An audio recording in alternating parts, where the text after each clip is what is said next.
My name's Alf Nilsson, and I'm the director of CASA. I also work as a professor in the Department of Sociology here at the University of Pretoria. As some of you might already know, CASA is a new initiative at the University of Pretoria launched late last year that is intended to work as a key hub of research in the field of Asian studies and the study of Afro-Asian connections in South Africa and on the African continent more generally. CASA is currently in its first year of substantial activity, and much of our current efforts gravitate around building relationships and fostering conversations between scholars in and on the Asian and African continents across research fields related to global challenges such as inequality and human development, democracy and human rights, and sustainability and environmental justice. Our speaker for today's webinar is Professor Dae-Oup Chang. Dae-Oup is professor in the Department of Global Korean Studies at Sogang University in Seoul. Before joining Sogang University, he taught at the Department of Development Studies at the School of Oriental and African Studies in London. He has also taught in the Center of Asian Studies at the University of Hong Kong and the Department of Asian and International Studies at the City University of Hong Kong. Dae-Oup holds a PhD in sociology from the University of Warwick in Britain, and he is also the editor-in-chief of Asian Labour Review, a really fascinating and important journal for labour movements across Asia, which I encourage everyone to check out. Dae-Oup's research focuses on East Asian development, Korean labour relations, and migration and globalization in the East Asian region. His research is widely published in prominent journals in the fields of Asian studies and development studies. Personally, I first became aware of his work through his 2009 book, Capitalist Development in Korea, Labor, Capital, and the Myth of the Developmental State, which was published by Routledge. This book is nothing short of a masterclass in critical innovation in the field of development studies, centered around a Marxian rereading of prevailing analyses of state-capital relations and labor regimes in Korea's developmental trajectory. Currently, Dae-Oup's work concentrates on how Korean capitalism impacts the social development of the least developed countries in Asia through migration, investment, and aid. Through this research, Dae-Oup has thrown important new light on uneven development in East Asia and Asia more generally as a continent of labor. And this is also the topic of his talk for our webinar today. So welcome to Dae-Oup. It's great to have you with us. And obviously, thank you for making the effort to join so late in the evening in Seoul. We're also very lucky to be joined by Dr. Sean Madiehe from the National University of Lesotho, who will be our discussant today. Sean is an economic historian and ethnographer of commerce, money, and mobile phones in Southern Africa, more specifically Lesotho and South Africa.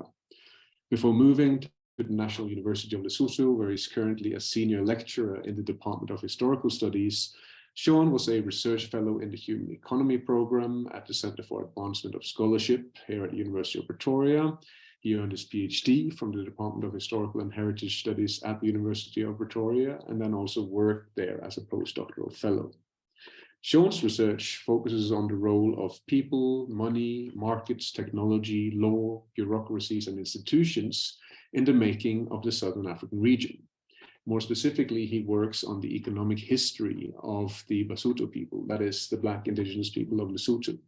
He also works on the development of mobile phone-based financial innovations in Southern Africa. His book, Commerce as Politics, 2 Centuries of Struggle for Basotho Economic Independence, was published by Berghahn Books in 2021 as part of the Human Economy book series. This is the first comprehensive economic history of the Basotho people of Southern Africa. So, housekeeping for our webinars is relatively simple. Dae-Oup will speak for about 45 minutes. His talk will be followed by a 10 to 15-minute comment from Sean. And after a brief response from Dae-Oup to Sean's comments, we'll then open up for questions from participants, which you can either put in the chat box if you're more comfortable doing that, or you can turn on the camera and use the mic. And at that point, I'm handing over to Dae-Oup for his presentation. Right. Thank you very much for your very generous introduction, Professor Nilsson. And also I thank you for inviting me to this quite precious opportunity Well, although I'm interested in generally so-called developing regions, I barely have a chance to talk to any scholars or engaged scholars in Africa or outside East Asia. So my great pleasure to be here, and also it's very good to know to the University of Pretoria and your new initiative, CASA. I think it's a great initiative, and I hope we will have a much a better work relation in near future. Let me share my screen before I actually start. Can you see the PowerPoint, right? Yeah, that's visible.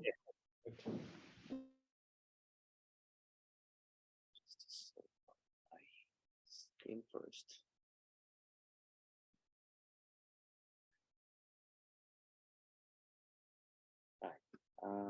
Start.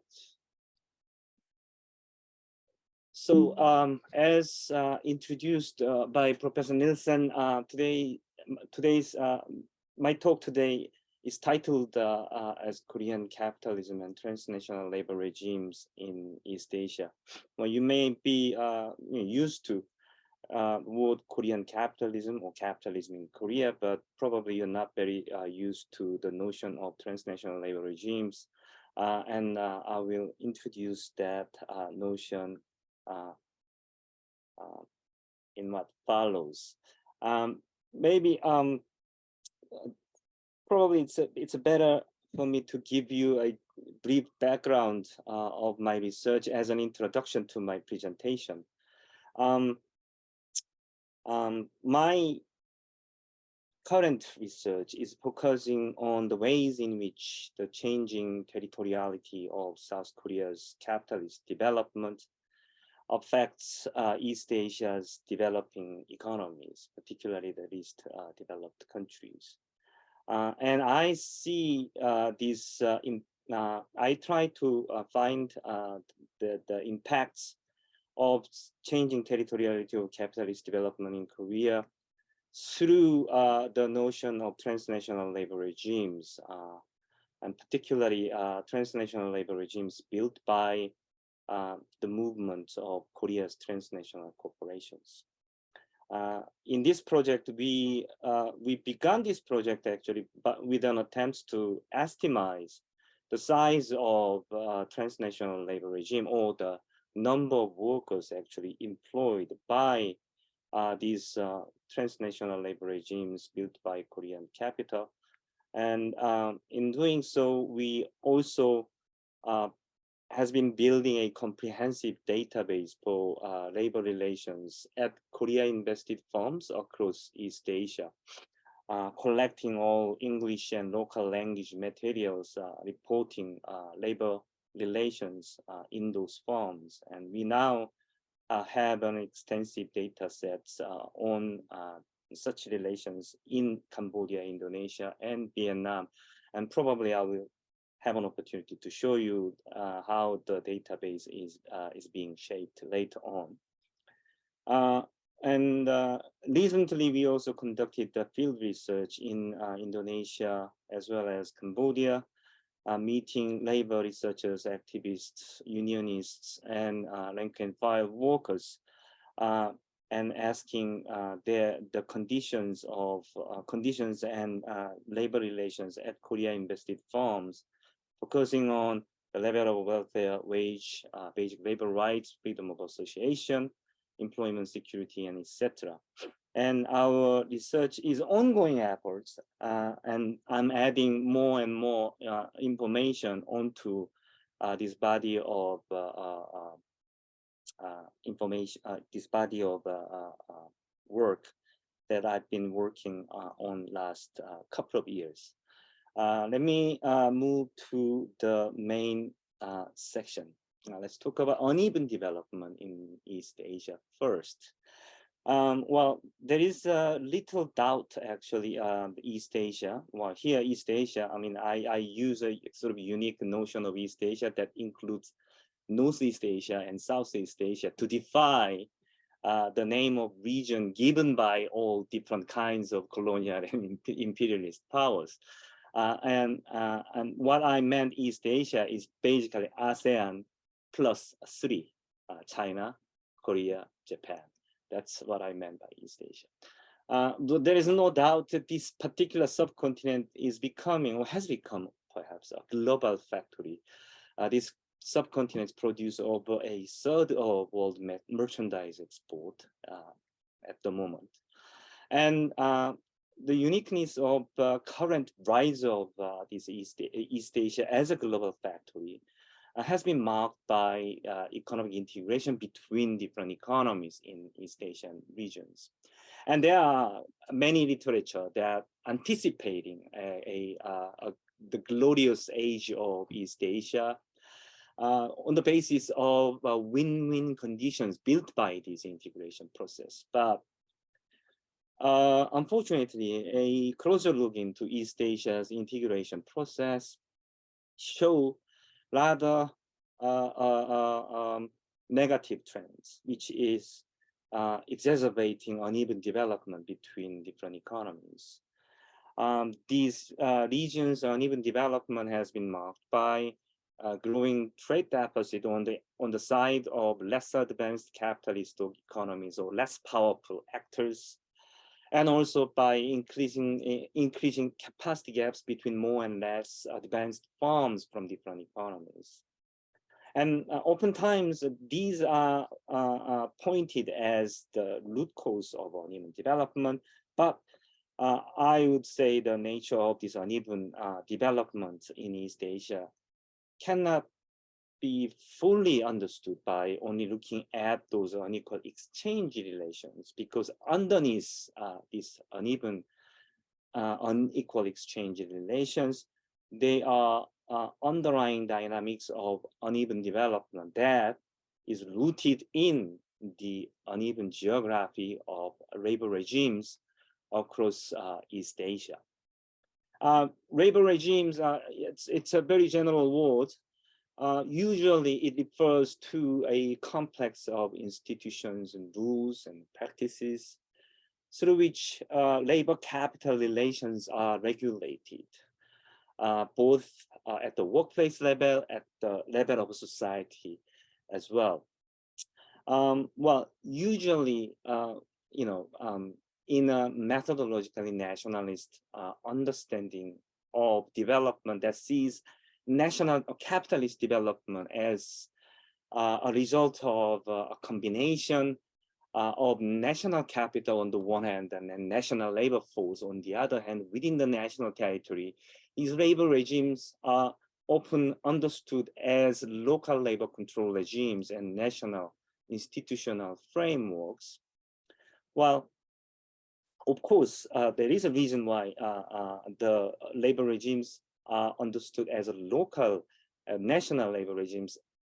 First, it's because largely, well, these labor regimes are physically located. They got to be located in a certain local and national territories.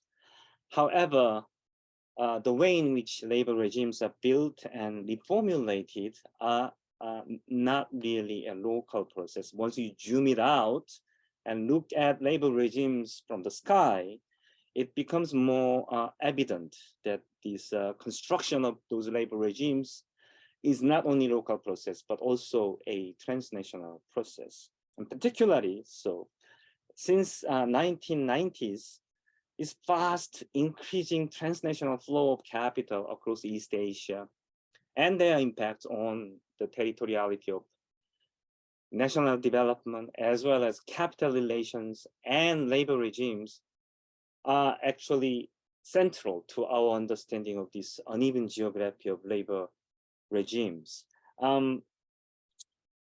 I mentioned this fast increasing flow of transnational flow of capital. How fast is it? How quickly it is increasing? Well, if you look at globe-wide transnational flow of capital, during the 3 decades up to 2018, global inward foreign direct investment flow has increased by about 8 times, which is already quite a dramatic increase compared to the previous period of so-called regulated global capitalism. But if you look at East Asia, the change is even more dramatic. During the same period, inward foreign direct investment inflow to East Asia increased almost by 28 times. And majority of this inflow came from East Asian country, i.e., this is more or less intra-East Asia, transnational, intra-East Asia capital flow.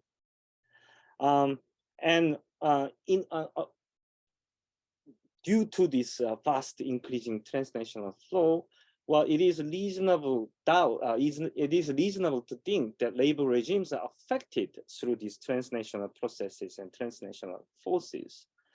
But it's not only the case during the neoliberal liberalization. Actually, even from the very inception, labor regimes have never been actually exclusively a national construct. Labor regimes in early capitalist development, let's say during the colonial period, also went through transnational construction process that involved, on the one hand, waged labor performed within capital relation at so-called core economies, and unwaged labor not performed within capital relation, but performed for capitalism. Well, a good example is the interdependence between this plantation system in North America and the booming textile industry in countries like Britain during the Industrial Revolution. On the left hand, these black workers working for plantation in North America in the cotton field were vital labor, not waged, but vital labor for the emerging textile industries that became a backbone of industrial revolution in countries like Britain, as you can see on the right-hand side. They are actually presupposing each other. Therefore, there is a transnational construction of labor regimes at both sides. And this trend, of course, was limited before, but then it becomes quite predominant during the neoliberal period. As I said, the transnational flow has been increasing dramatically, and this makes almost impossible for us to understand labor regimes as nationally bounded regimes. Accordingly, more recent approaches to labor regime or labor regime studies attempts to understand local and national labor regimes as a multi-scalar phenomena, determined through interactions at multiple scales. And I myself learned from this approach, different multi-scalar approaches, and introduced the notion of transnational labor regime in my attempts to emphasize the increasing importance of transnational forces, actors, and motivations involved in constructing labor regimes in different places. Transnational labor regime here generally refer to a territorial transformation of labor regime that reproduce capital relations in different places. In other words, by this notion, we are saying that labor regimes are becoming increasingly a transnational process and construct that extends beyond national borders. Let's look at the transnational labor regime, how they are being formed. It involves actually two different kind of process. As you can see in the figure, firstly, horizontally, if you look at LR1, that's labor regime 1, let's say labor regime in Cambodia, for example, or labor regime physically located in Cambodia. But then Cambodian investment, Cambodian industries dominated by a huge flow of investment made by transnational corporations from pretty much every East Asian countries. And they are altogether transnationalizing the local labor regime one, which is in this case, Cambodian labor regimes.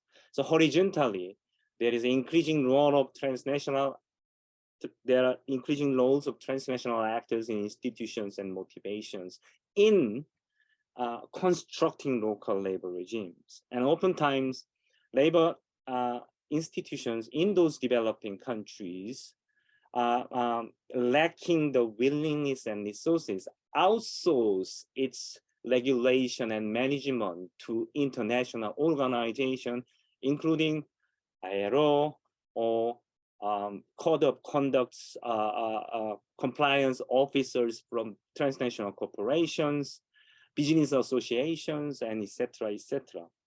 And in this business association, of course, transnational players play an important roles. And that's a horizontal dimension of transnational labor regime.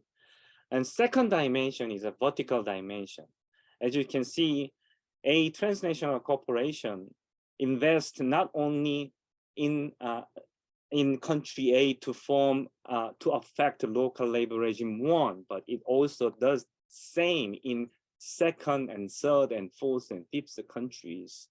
And in doing so, these TNCs are integrating different layers of transnationalizing local regimes into a transnational hierarchy of labor regime.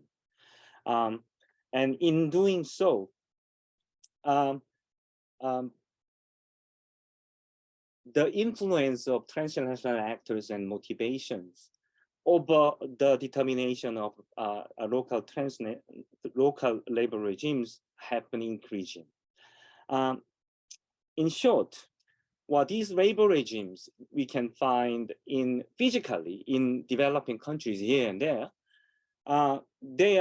although they are physically located within national territories, these labor regimes are increasingly subsumed to transnational motivation and actors. Also, although these labor regimes are physically located within national borders, these regimes are becoming part of a larger hierarchical series of labor regimes that transcend and cuts across national borders. These labor regimes show a contradictory tendency regarding labor in developing countries. Transnational labor regimes tend to equalize, on the one hand, labor in developing countries, in the sense that millions of workers in each Asian developing countries are now employed as waged workers by expanding TNCs and their subcontractors. While in East Asia alone, during 3 decades up to late 2010s, the working population, waged workers, increased from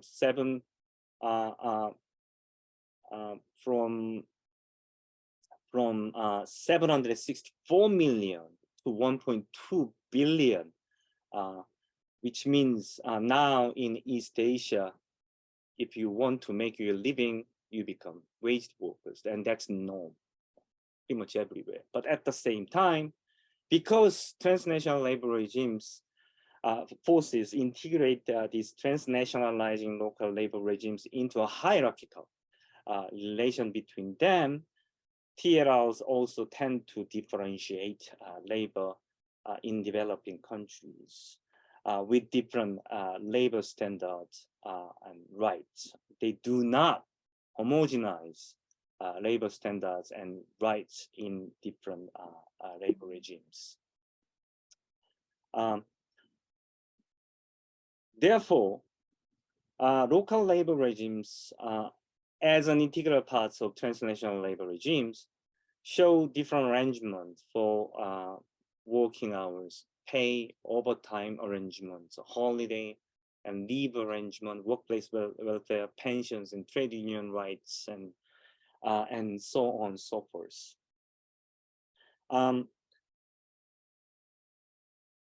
as a result of TLR equalizing at the same time, differentiating labor in different locations, what is created by as a result is a you may call unified but hierarchically differentiated fields of surplus value extraction. Surplus value is being extracted at every moment of these hierarchical transnational labor regimes, but they are also unified for the operation of transnational corporations.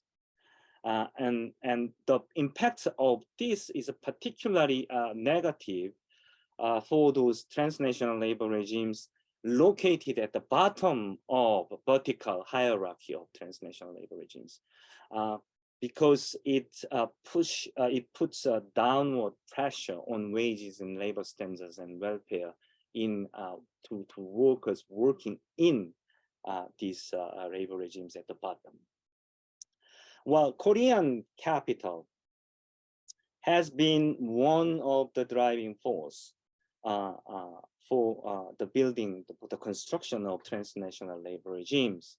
And it started quite recently, it's not that old. It started from the late 1980s. And Korea's outward foreign direct investment, which was almost nil before late 1980s, started increasing from late 1980s and more dramatically after 1997 East Asian economic crisis. During this period, South Korean capitalism moved from a made in Korea strategy to made by Korea strategy. It doesn't matter where you produce, but it's produced by Korean capital. During this early period, 80s and 90s, corporations in labor-intensive industries were the main driving force for this construction of transnational labor regimes, because they could not afford increasing wages and demands from the newly emerging labor movement after democratization in the late 80s. Later on, not only these labor-intensive industry, but more capital-intensive industries follow this labor-intensive industry, moving their production sites from Korea to other developing countries in East Asia. Between 2000 and 2019, Korea's foreign direct investments outflow increased about 723%. Yeah? So by 2019, South Korea, which was not even a capital exporter in 1980s, became 8th largest global investor, 8th largest among OECD members. If you include small economies, not countries, like Hong Kong Special Administration Region or British Virgin Island, the tax haven, South Korea is 10th largest foreign investor in the world. And when South Korea rely upon transnational investment, South Korea or South Korean capitals began to organize capital relation transnationally, and by doing so, began to build transnational labor regimes in physically located in East Asian economies, developing economies. This is Korean outward foreign direct investment. As you can see, 70s, 80s, almost negligible, right? And then when it became sort of semi-democratized country in 1980s, foreign direct investment became larger. And then following the investment market liberalization in the aftermath of East Asian economic crisis, the foreign direct investment outward skyrocketed, as you can see. This is Korean investment into CIV, Cambodia, Indonesia, Vietnam. As you can see, these days, investment in Vietnam is increasing very fast. It's becoming almost like a satellite production site for South Korean capital. Indonesian investment in Indonesia has been increasing and decreasing, but compared to before, it is still high. These are the countries, the destination of foreign direct investment made by South Korean capital. And the number in the bracket is the world rank. So basically, China is the second largest destination of South Korean foreign direct investment. Vietnam is the third one, and then India, Indonesia, Malaysia, Thailand, Myanmar, Philippines, Cambodia following those. Of course, the number one destination is United States of America. Then, of course, we need to see if they are exporting so much capital into developing countries, and in doing so, organize capital relation transnationally, and in doing so, affecting the local labor regimes and transnationalizing it, building transnational labor regimes, and how many workers across Asia are actually subjected to such labor regimes. That is our question. It was our question, and still until now, of course, there is no precise number because there is no statistics whatsoever regarding that from Korean side, and usually in developing countries they do not provide such statistics. But we can still estimate, thanks to actually a mistake made by this Korean Trade Investment Promotion Agency. They usually do a biannual survey among the Korea invested firms in developing country, and usually they do not reveal how many workers actually they are employing in developing countries. It's a sensitive information, and usually they don't even ask these questions to employers, South Korean employers in developing country. But by mistake, I think, in 2016 they did that in Vietnam. And interestingly, South Korean employers actually answer those questions. So all of a sudden, we realized that South Korean firms in Vietnam employ more than 1 million Vietnamese workers in Vietnam in 2016. We know the number of Vietnamese workers South Korean capital employ, and we know the amounts of capital South Korean investment has made. So out of that, we can estimate the number of Vietnamese workers possibly employed by South Korean capital with some very humble mathematical method. And our estimation shows that South Korean capital employ around 1,049,961 to almost 1.6 million workers in Vietnam with this survey result. And we can also estimate with the Korean figure, the figure of workers employed by Korean TNCs, how many workers are actually in Vietnam, how many workers are actually employed by transnational employers, not only South Korean, but also others. So if South Korean investment is only 27.7% of total FDI into Vietnam, what about 100% FDI to Vietnam? We calculate that and we end up with a figure like 3.6 million workers minimum, right? And we compare that the number to numbers of employees employed by foreign investment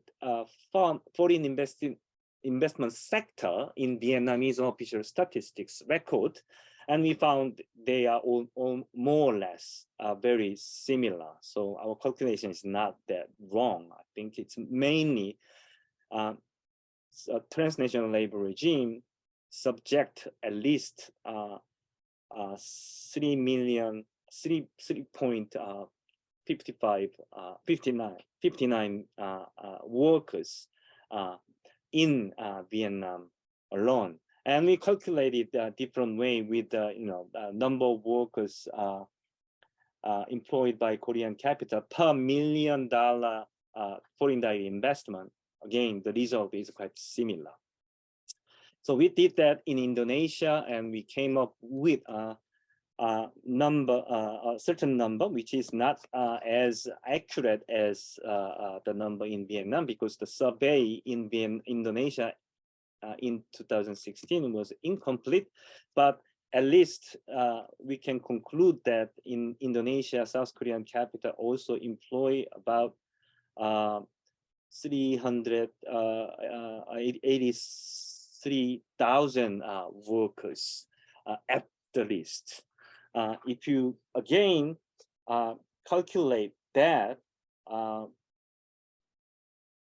if again apply that to the entire foreign direct investment made in Indonesia, we come with this number, about 13 million to 52 million workers in Indonesia are actually subjected to labor relations, labor regimes built by transnational corporations. So it's about between 16.7% to 64% of non-agricultural workers. Of course, the maximum number is too large, but at least we can assume that more than 15% of non-agricultural workers in Indonesia are employed by transnational labor regimes. Cambodia, we did the same. And the figure that we got is almost same as the number of workers employed in garment export sector. And as you know, garment export sector in Cambodia employ about 700,000 workers, and these employers are almost entirely transnational employers. Again, the calculation is there. And with all these, we estimated then how many number of workers that Korean transnational labor regime in East Asia employ. The number is approximately between 11 million to 11 million to, where is it? Around 11 million workers. So that's about 60% of the number of workers that South Korean capital employ within South Korean territory. And if we use these figures to estimate the entire East Asian workforce working for transnational corporation or subjected to transnational labor regime, it reached around 274 million workers. And that figure is only figure for East Asian built transnational labor regime. If it's transnational labor regime in general, number goes to 550 million workers. So, I mean, it is obviously not negligible. It's a very sizable number of workers. Only counting workers directly working for transnational corporations, but then including their subcontracting firms, subcontractors, and so on, you can see that transnational construction or the building of labor regime as a transnational process affects tremendously local labor regimes in East Asia.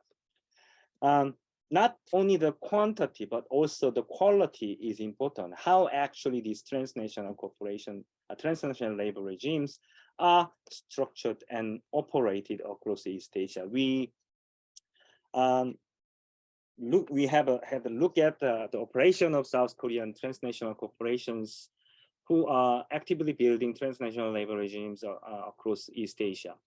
And the figure that you have on the screen, it shows the sort of hierarchy of gross monthly minimum wage levels between different developing countries. So Korea is at the top. Its monthly minimum wage level is quite high at the moment, 1,498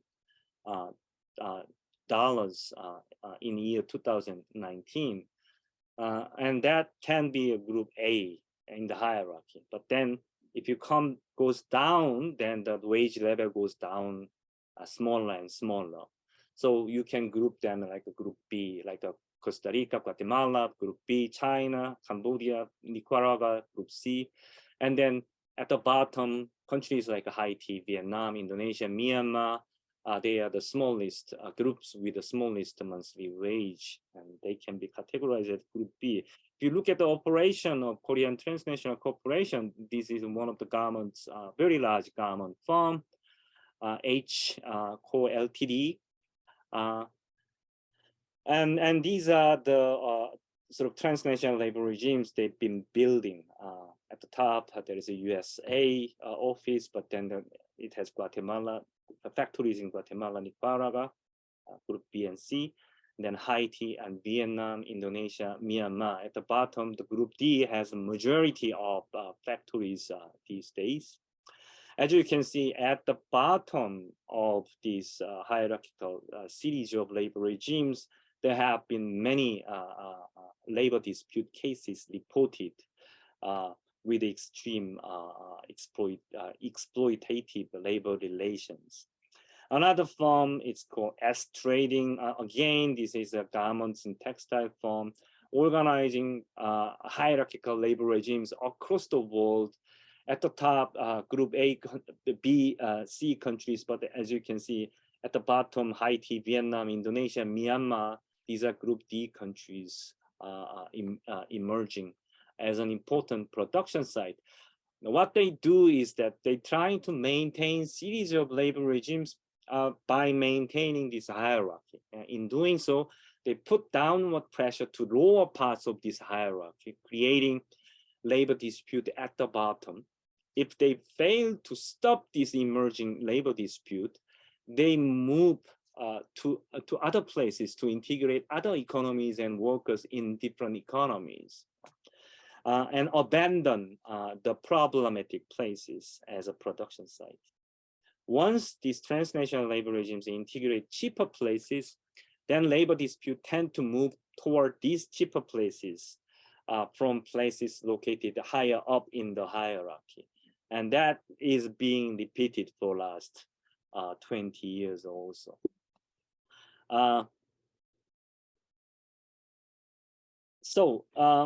In a nutshell, these corporations, they invest in many different places and build sort of unified labor regimes across different economies.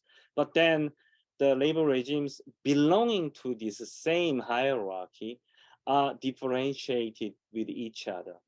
A certain labor regime have to play its own role, and there is a different degree of surplus value extraction in different economies. But it is important for them to coordinate these labor regimes to function as a unified field of surplus value extraction.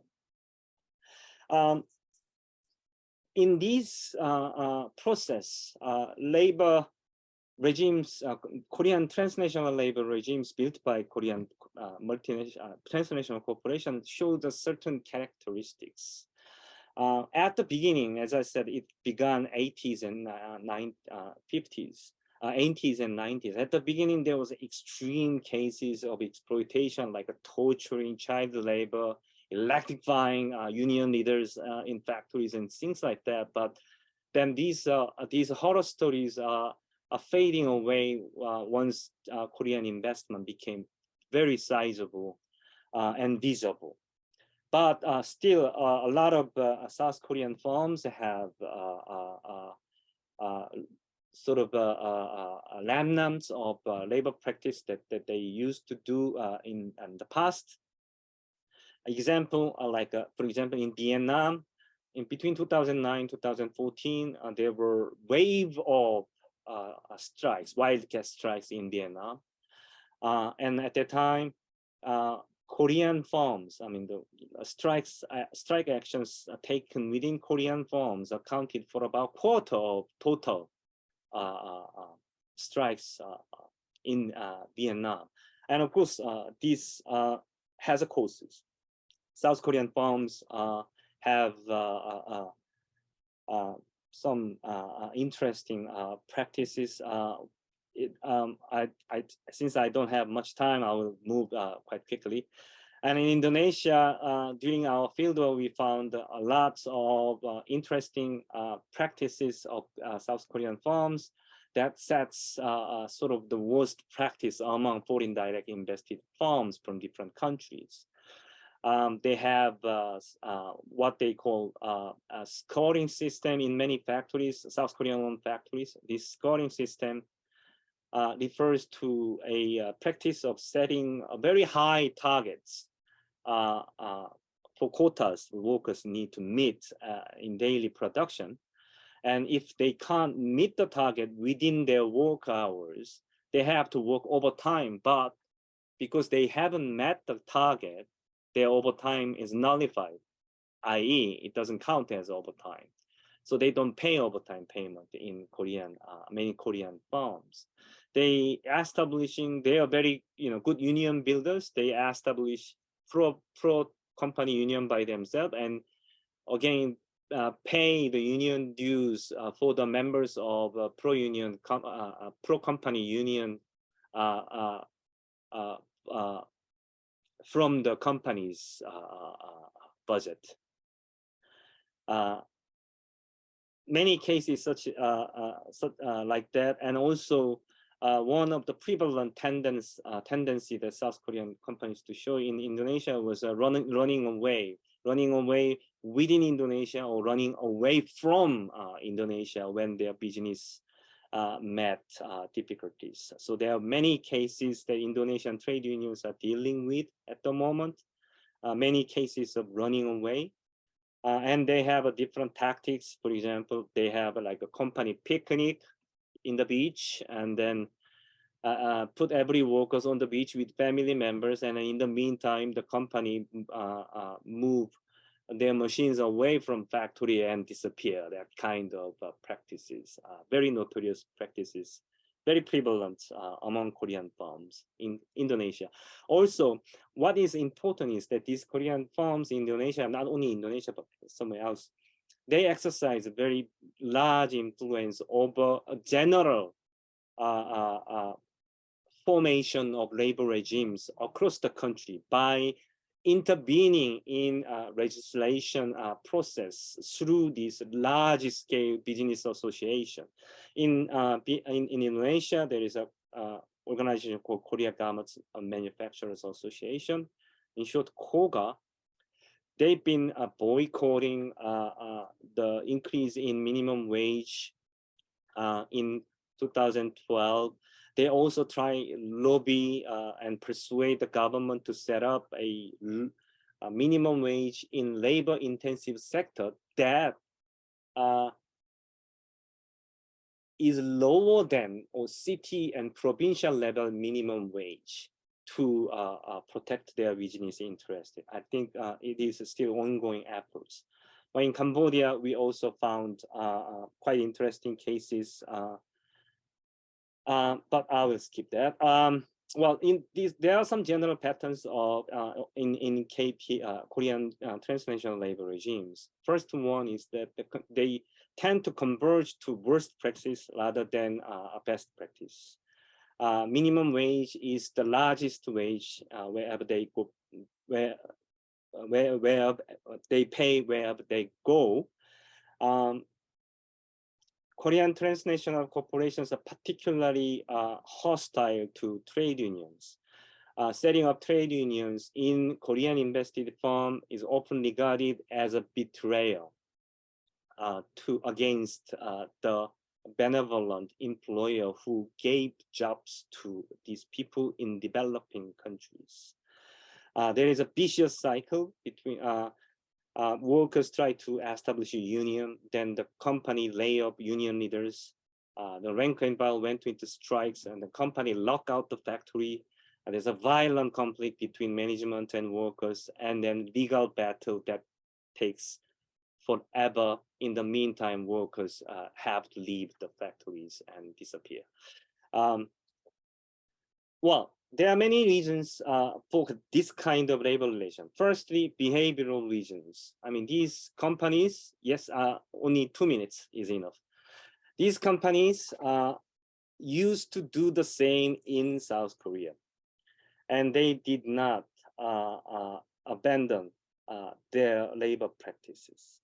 And it's even more exacerbated in developing country with the idea that these South Korean corporations gave employment opportunity to those who otherwise would not even have any resource to feed themselves. That's the basic idea shared among Korean transnational employers. But while that's just a behavioral reason, the actual deeper reason lies with the structure. South Korean capitalism built a hierarchical structure across East Asia. Before South Korean development relied upon squeezing South Korean workers within South Korean territory, right? So big Korean employer, large number of South Korean employees exploited by this big employer. That was the picture of industrialization in South Korea. For last 4 decades, it's been diversified. Now, South Korean capitalist development relying on layers of labor regimes for formal workers in Korea, labor regimes for informal workers in Korea, labor regimes for migrant workers in Korea, and labor regimes in different countries belonging to the hierarchical relations of transnationalizing labor regime. If these labor regimes are at the bottom of this hierarchy, it is 100% guaranteed that extreme exploitation is occurring in that segments of transnational labor regime. And that's it. That's my presentation. Thank you very much for listening. Thank you so much, Dae-Oup. I think this is so rich, you know, in terms of what you're presenting us with. Speaking from the South African and sort of wider African context, we hear so much about, of course, the Asian success story.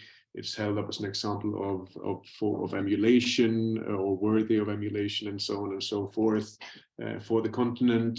And in your work, we have this sort of substantial, if you will, critique and antidote to these quite simple developmental myths, which also, I think, can be put to use to question some of the things that we are hearing from very significant multilateral agencies about, you know, social upgrading, the developmental potential of global value chains, and so on and so forth. So thank you so much for this.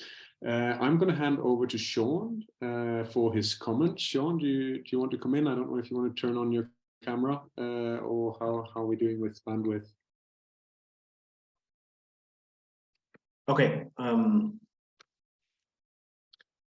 right. Thank you very much, Dr. Chang, for a very in-depth and multifaceted presentation of your work. I mean, clearly there's so much that's going to come out of just that one presentation. You know, perhaps another book. The first thing that I want to talk about is the importance of, first, I think Alf has just highlighted the idea of the antithesis, or a very nuanced qualitative and quantitative appreciation of, or you know, demystification of the Asian miracle. I mean, the meta narrative that go with different stories, official stories, developmentalist stories of the East Asian Korea development, and so on and so forth. I mean, it is quite interesting that not so long ago, I was in a presentation locally in development studies, and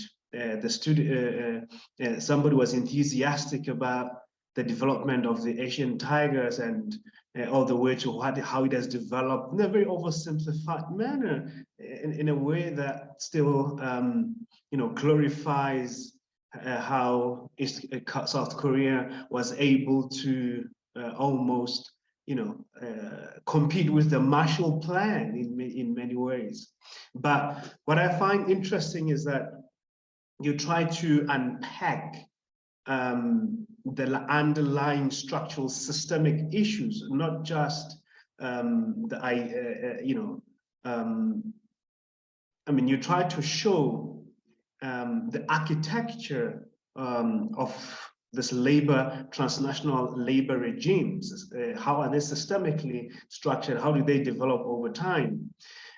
This is very important. I mean, in fact, I was taken back to the 1970s underdevelopment school, the neo-Marxist, world system, the center periphery debate. And there's something interesting that you do. You go beyond just looking at the terms of your analysis, though it connects different sports and the hierarchies. It goes beyond the terms of referencing or the terms of trade as traditionally would connect different global points that are connected in very exploitative terms.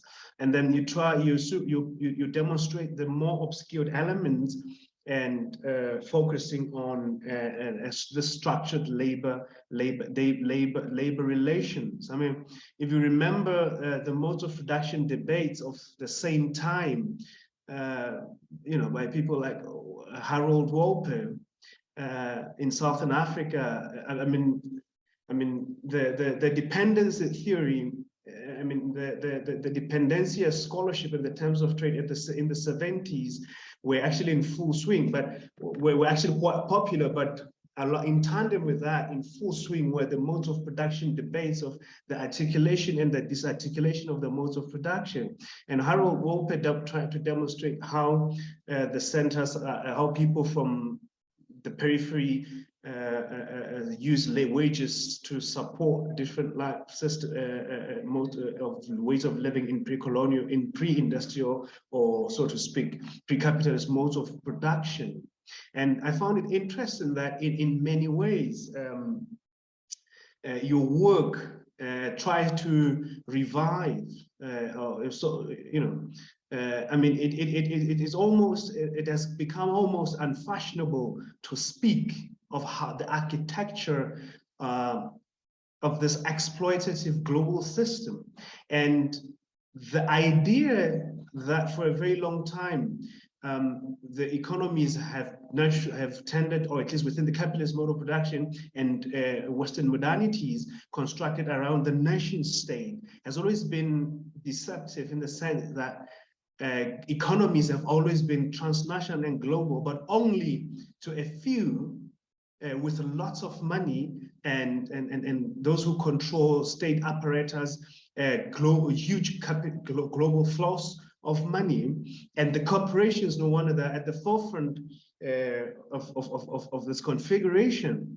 I mean, I found this, how you look at this within that, how you try to broaden the confines of the nation state. The nation state, not just as a geographical territory or as a speciality with defined as an analytical category that tries to contain something beyond its own crust and the contradictions that it produces.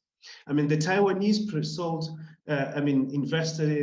started to invest in Lesotho in the 1970s. When the Lesotho government renounced apartheid, and they laid out a huge infrastructure of textile industries, and they imported labor from Taiwan, and many of the people started exploiting opportunities in the local economy. And with diminishing labor demands, they turned to Shanghai, and these were much more skilled labor. And when once Taiwan, Shanghainese turned in the 90s towards much more local, lucrative labor regimes in mainland China, it had become very difficult for Taiwanese factories to recruit labor for the textile industries. What they did was then to turn to Fujian.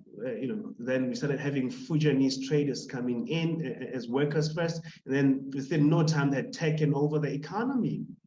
And what happened was in the late 90s and early 2000s, there had emerged informal networks, transnational informal networks of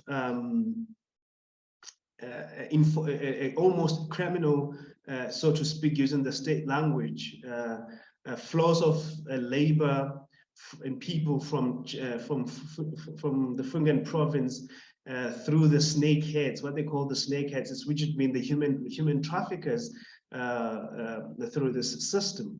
So it would also be, I mean, you did touch on, a bit of on the informal pair, and I somehow feel that there's also sort of something sort of strong to say about the informal pair in how the formal informal pair, and I think your work is largely focused on institutional big businesses, big companies, corporations, formalism, and so on. This is very, very key and important, and it would be interesting as you go on.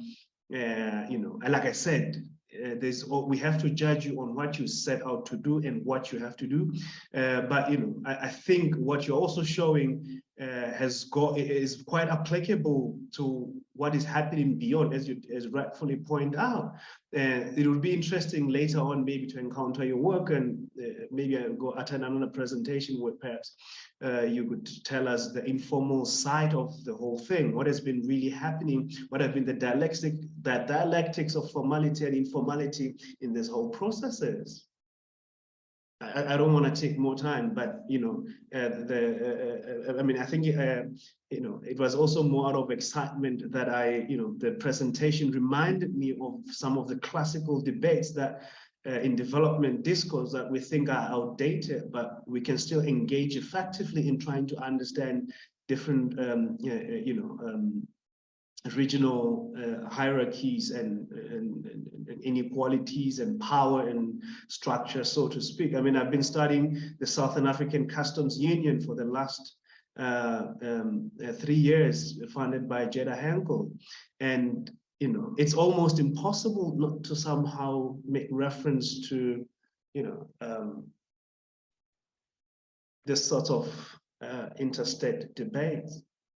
Thank you very much for your very laborious, and the quantitative aspects quite dramatized, the severity and the dynamics of what is really happening out there. Thank you very much.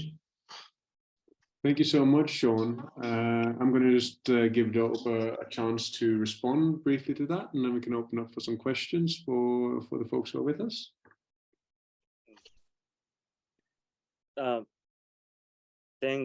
Thanks, Dr. Sean Lee. Yeah, if I may, my pronunciation would not be that great. Well, Sean's comment was too soft, so I was very worried about very hostile comments. Because I got quite hostile comments about this sort of new theorization in many different places. But thanks, Sean. I think you got my points. Actually, you gave the background of my theoretical journey to reach this notion of transnational labor regime.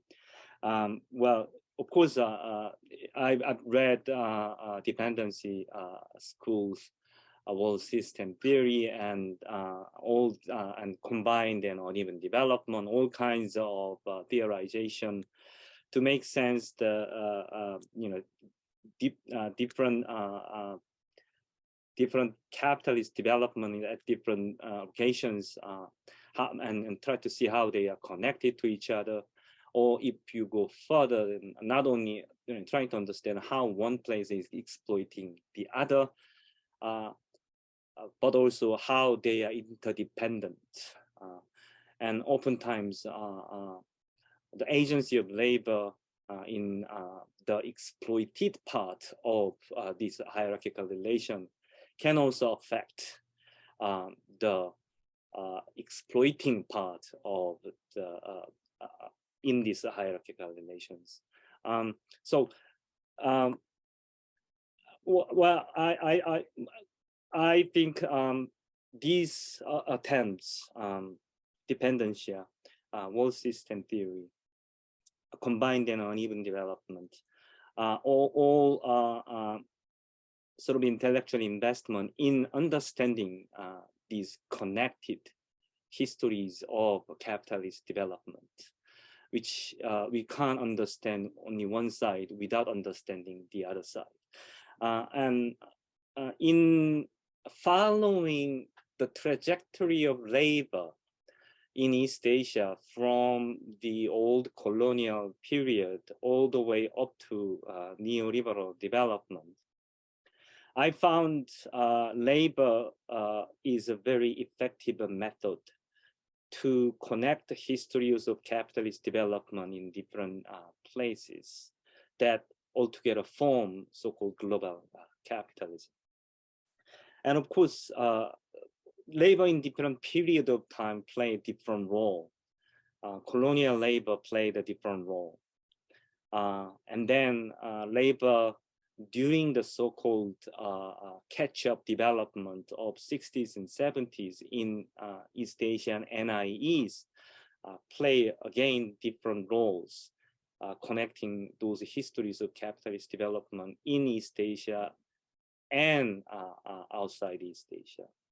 And these days, what I name transnational labor regime shows the role of contemporary labor that connects histories of capitalist development between different East Asian economies and East Asia to the North America and Europe. So, you know, different period has different kind of labor that connects histories of capitalist development.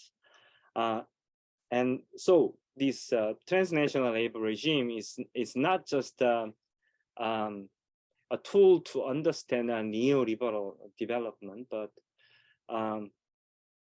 it is in the continuum with the labor as a method to understand connected histories of capitalist development for me.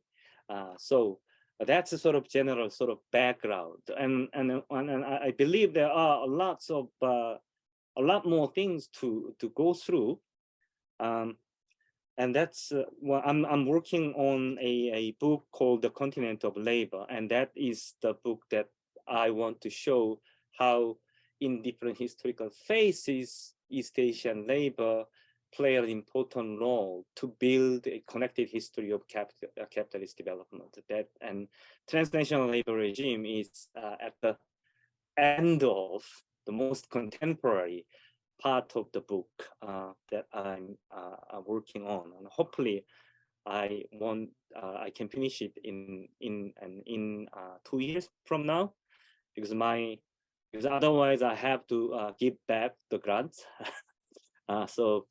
And it won't, when I publish that book, I hope we can have another talk about this subject. Informal part of building this transnational labor regime or maintaining transnational labor regime would be quite interesting in many different senses. Of course, I mean, it's not just what we use informality or formal informal binary in analyzing many different aspects of contemporary capitalist development, right? Formal, informal labor, formal sector, informal sector. To emphasize the continuum, we say informalization rather than sectors or economies. That's one uses. And of course, I mean, this hierarchical building of transnational labor regime involves lots of informal workers as well as informalizing formal workers. And when transnational labor regime extends at the end of this hierarchy, it's always it's a great kind of informalizing force. When it touches labor relation becomes quite informal. That's another one. But second one is that something like when we observed in Indonesia, for example, like employers were quite well-known, very large factory owners employing local thugs or local youth organization, oftentimes religious organization, to intimidate trade union or to compete against trade union for hegemony over the town, for example, and collecting informal, recruitment fees from new workers. And in doing so, trying to undermine the authority of trade unions in the firm. And this kind of daily practice oftentimes invisible to external observer, but if you have a right guide, and then they became quite visible pretty much everywhere. So it looks, when we talk about transnational cooperation, transnational investment, foreign direct investment, it sounds so formal, but in the end, at the bottom of the operation, it involves also quite a lot of informality that is not state regulated, that is not regulated by any trade agreements and so on. So in that sense, also informality looks a quite interesting way to look into this transnational cooperation. I would stop here. Thank you very much for your comment, Sean. All right, thanks, Dae-Oup. I want to open it up to the other participants. You can put up your hand using the little Zoom symbol, or just turn on your camera and wave at me, and I'll give you the floor. I have some questions myself as well, but please. Mark, do you want to come in? Yes, thank you. So yeah, thanks for the input, and I think it's good to hear this sort of confirmation of the way in which that the transnational labor regime, or the spread of the transnational companies, to see you confirming through the lens of labor how this is often pushing down conditions for workers rather than, as some people would like to claim, kind of lifting standards across the board. So I think that's useful to see. And I'm wondering how much that overlaps, and whether there's, this is combining with a sort of fiscal and regulatory race to the bottom amongst these countries to attract investors. I don't know if you can reflect on that and whether that's happening. I didn't hear also I heard, some of the problematic ways they're trying to, for example, reduce the wages they're paying, but I didn't hear a qualitative difference between the labor experience under this transnational labor regimes compared to national or local labor regimes. Is there really a difference? Because we might be seeing the same practices from local companies or national companies as well. So is there a qualitative difference you can pick up, from the labor perspective from these? And I just thought, you mentioned that companies sometimes don't like to give employment figures and stuff. I think they generally do, because you even touched on it when you said that they like to present themselves as benevolent employers creating jobs in developing countries. I think companies like to claim job creation because that's what they claim as their social contribution. They don't present themselves, of course, as exploiting labor. They present themselves as creating opportunities for jobs. So, and I think that it doesn't surprise me they would say that, and I would even be worried about them over-claiming employment and the possibility of double counting in studies like this, especially with combined and overlapping shareholding and things like that. And I must say, I've seen this in studies that people like Unilever have supported, where they've tried to argue that they make such big contributions to national and local economies through jobs, and they massively overestimate the jobs that they create, through basically double counting everything. And if you get one shop selling one of their soap bars or something, they claim that they're actually financing the whole shop, so that which becomes a massive double count. So you don't have to respond to all of these, but that's just a thought, and I would be cautious about the double counting. And then maybe the two questions I have that I'd be definitely interested in hearing your views on. The one is the extent to which financialization is happening and also shaping and changing this, because it seems to me that we are moving into a stage where there's more financialization, and whereas it was companies that were running factories and so on that were driving these things. Now it's often the investors in those companies and multiple companies, and there's this increasing concentration of ownership across different companies and so on. And then on the other side, I'd really be interested to hear if there's any regional labor organizing as a response to this and what's happening with that. What's happening with labor movements in the region? Are they managing to have any kind of transnational response to this transnational labor regimes? Thank you. All right, I'll hand over to Dae-Oup and give other people some time to think of questions as well. Right. That's quite a lot, and obviously I'm not able to answer all of them with the quality, but I'll try a few. Well, this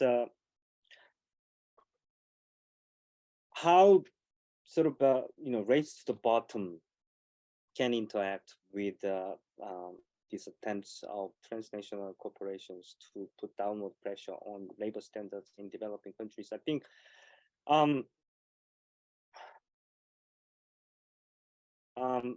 oftentimes, of course, the race to the bottom to attract foreign investment goes together with it gives more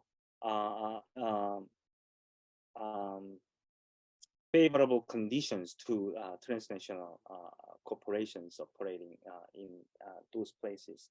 I mean, I wrote a paper on this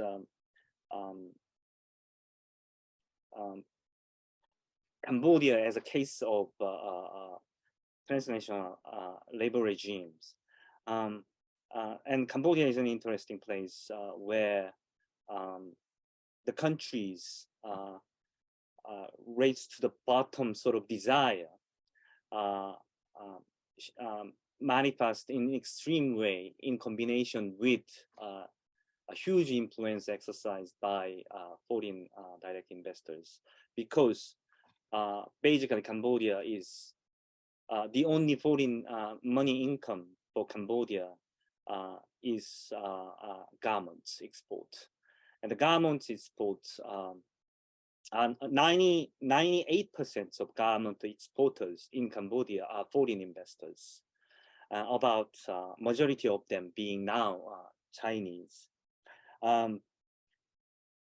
In face of the demands from foreign direct investors, basically what Cambodian government did was to abandon actual labor inspections and labor regime management and outsource them to transnational buyers or the Association of Garment Manufacturers, GMAC, for example, or the ILO program, Better Factory Cambodia. So, and in doing so, they built up this sort of international ethical producer. Like the government is very clean because it works with the third-party organizations. But in doing so, they almost abandoned the state function to regulate labor practices. And in doing so, well, I think it's, I mean, of course, it's a sort of very clever move. On the one hand, they got this ethical producer image. On the other hand, they don't have to spend their state budget on labor regulation. They can use that to much better opportunity to make more money for themselves. And at the same time, by increasing this image of ethical producer for the foreign direct investors within Cambodia, they attract more investment. They say, welcome to Cambodia, the ethical producer country, right? And buyers gives you priority. Buyers give you the most favored status in trade deals and so on. So it's a one interesting case that that does sort of race to the bottom sort of attitude toward labor by the states, goes hand in hand with transnational movement of capital. In terms of qualitative difference between local firm and transnational firms, of course, oftentimes national firms are even worse. But that doesn't mean that transnational firms are better, therefore okay to me. Transnational firms, oftentimes the leading capital, they have the power to set up the standards. And when they set up the standards, it is their intention not to set up, not to follow the best practice. And if they low down if they set up the ceiling of best practice, then national firms would do slightly worse or much worse than that. So in that sense, transnational corporations need to come up with better practice than what they do now. So I wouldn't say that transnational corporations are better because their workplace is cleaner. They are complying with the code of conduct given by the international buyer better than local. Because again, oftentimes local producers are actually subjected to the practice directly the authority of leading firms. Oftentimes they are subcontractors. They do these transnational corporations often do putting out systems not only to home workers but also to these small subcontractors, which is local firms. Of course, the payments they give out to these firms as well as workers working for the local firms are very small. Therefore, it's again parts and parcel of the operation of transnational labor regime. I mean, when I said the Korean employers are sort of very shy to reveal the number of employees that they have a dual attitude. When they claim that they are developing this country, they give a big number. Like, we opened 4,000 firms in Vietnam. We are the development agency for Vietnam, right? But then when individual company were asked to give the number, they refuse. Perhaps for tax reasons, perhaps for other reasons. But whenever the KOTRA did the survey, oftentimes they do not answer the number of employees. But again, after KOTRA published this biannual survey as a book, newspaper comes up with big numbers. KOTRA reported we employ, we feed million workers in Vietnam, and so on.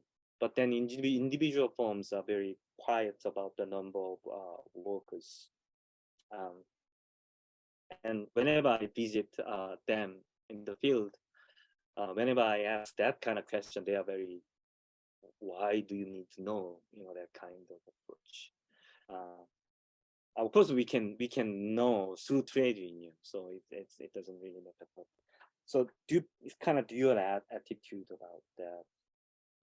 Regional labor movement has been trying to address this question for a long time. But very, very long shot to go. For example, I myself have been involved in a network called Asian Transnational Corporation Monitoring Network, which was established in 2002, 20 years ago, by combining workers' organization in so-called capital receiving countries and capital sending countries, and try to build up solidarity network among them. In retrospect, it is an important initiative, but its impact on workers' rights and welfare along transnational labor regime have been quite minimal. It's only small group of organization who put international solidarity before the interest of national workforce. Major trade unions in major capital sending countries have been very slow to react this problem. Well, you can compare that with the European trade unions in the earlier stage of their capitalist development. They are torn apart between enjoying the imperialist benefits and making solidarity with the working class in the third world, right? I think it's same in the mainstream trade union movement in first generation of East Asian NIEs. They also torn apart. On the one hand, they enjoy money flow from developing countries to South Korea and enjoy the fruits of development. South Korea becoming number 10 biggest country in the world, but at the same time, they are being asked by their partners in developing countries to build a solidarity network, and they are torn apart. And they do both at the same time, but still huge efforts to be made. Financialization, I confess this is my weakest link. I focus too much on productive capital. Of course, indeed, I mean, productive capital moves, financialization also play an important role. I mean, when I said, for example, like volatile investment practice, it goes through financialization process and then again turning into productive capital somewhere else, or sometimes just financializing and closing the factory. Of course, I mean financialization. I think when you ask the question, I think you meant much bigger notion of financialization. But then, as I said, that's my weakest link. So I'm not gonna speculatively answer your question. All right. Is there anyone who wants to make use of the little bit of time we have left to pose a question? If not, I'm going to throw one very brief one in there. Anyone? All right. So, Dae-Oup, I just want to ask one question, really, and this pertains to the Korean end of this and about Korean labor, because obviously there's a very expansive literature that has shown the development of precarization, basically, and increasing precarity for Korean workers in the aftermath of the financial crisis.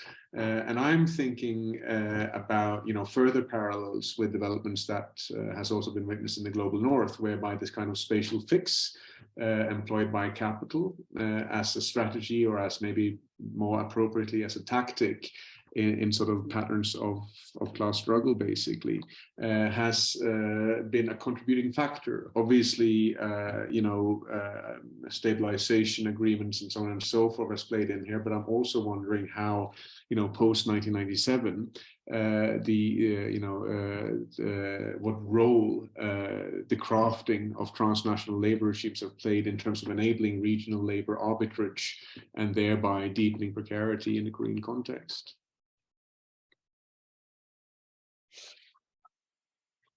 Right. Well, special fix is indeed related to increasing precarity in South Korean labor regime. They are very closely related to when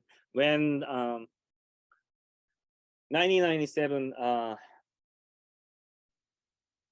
economic crisis happened, or even before. I mean, the South Korean capitalist development went into sort of crisis cycle at around 1993, 1994. Already, the rate of profit was going down, and then South Korean capitalists, responded to it by expanding their foreign borrowings through fast liberalizing financial market, and that was the biggest trigger through which that they are involved in a financial crisis of East Asia and then collapse.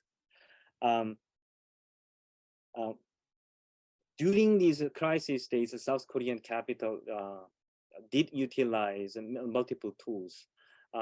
One was attack on organized labor, or sort of undermining the basis of collective labor, whose power was very much growing at that time, by sort of removing the very ground of it, which is coherence within the working class.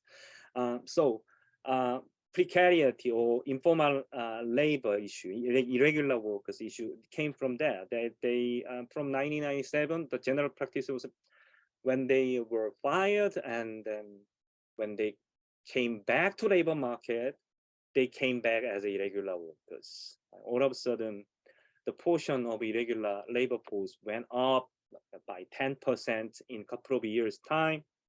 And of course, that saved the costs per capita, but I think that's a lot of short-term impact. The longer-term impact is, as I said, it can undermine the coherence of the working class, segmented working class it created. Another movement was special fix. Those who afford this special fix, they moved out very quickly and in a large scale. And it's not just the relocation. Reinvestment also becomes quite a problem. For example, large companies like Samsung, for example, or Hyundai, these firms, when they when the government tried to sort of increase, for example, corporate tax in Korea for welfare budget, they simply stop investing in Korea. They barely investing in Korea. And the new investment actually goes out to the industrial sites in developing countries such as Vietnam, China. Those who could not afford special fix, they stayed, but they invited migrant workers. So the hierarchy goes like, foreign direct workers in developing country employed by Korean foreign direct investment fund, and then migrant workers employed in a small and medium-sized factories who could not afford special fix and stay in Korea, and then formal irregular workers in South Korean firms, and then formal workers in South Korean firms. Now, as I said, the longer-term impact of it is the segmented working class. The workers' movement who were gathering the momentum in the late 90s and early 2000s lost its momentum because the organizational basis of that movement was firmly rooted in a large-scale firms which employ regular workers, right? So the large segments of the working class population, particularly young workers who could only manage become irregular workers, were out of trade union sites, basically. So this now, if you look at South Korean trade union movement, it's very, very coherent internally. They are wearing same vest and then they march together. Very, very coherent. But externally, their reach for solidarity, external solidarity, is very limited and very, very isolated.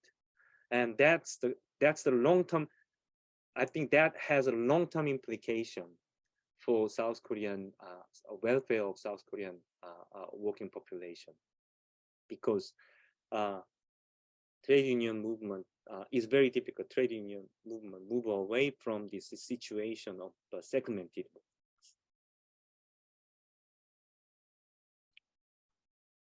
All right, thank you.